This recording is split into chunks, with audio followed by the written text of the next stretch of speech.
Hey guys, so I wanted to read a prophecy that has been coming to pass, and I wanted to, if you could just turn to Amos 8, chapter 8, 11, and I would say 11 to 12.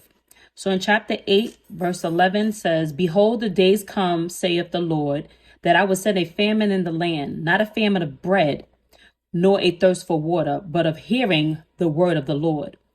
And they shall wander from the sea to sea, from north even to the east. They shall run to and fro to seek the word of the Lord and shall not find it."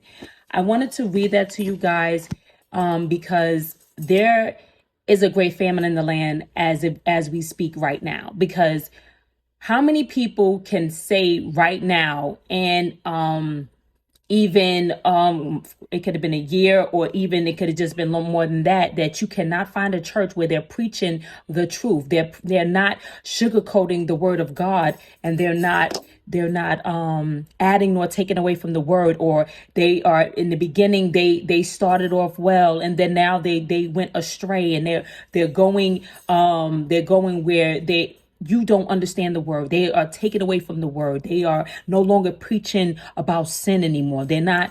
And they're just, everything is about entertainment, and everything is about just having fun. And it's not about, let's get into the word. Let's study the word. Let's make sure we're not adding nor taking away from the word. And they're taking things out of the Bible and not sticking to how the Bible started, and let's finishing how God started us, how he wanted us to finish. And this is coming to pass now. It's very hard to find a church that's preaching the gospel and that's not taken away from the word. And it's not just about entertainment or singing and dancing, who sings the best. And it's very hard. It's here. It's here. Prophecy is coming to pass like everywhere. Bible prophecy, headline news is now matching up with Bible prophecy, but it's here.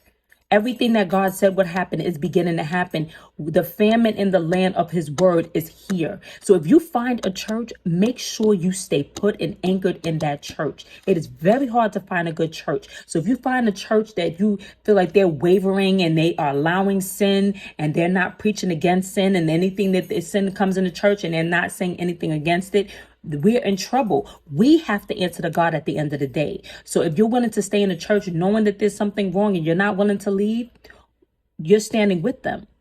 It's time we step up and we stand up for what is right, because time is almost up. Jesus will be here soon. I don't have a date. I'm not saying that I have a date, but what I am saying is that there's a famine in the land of his word, because people are getting more caught up in the world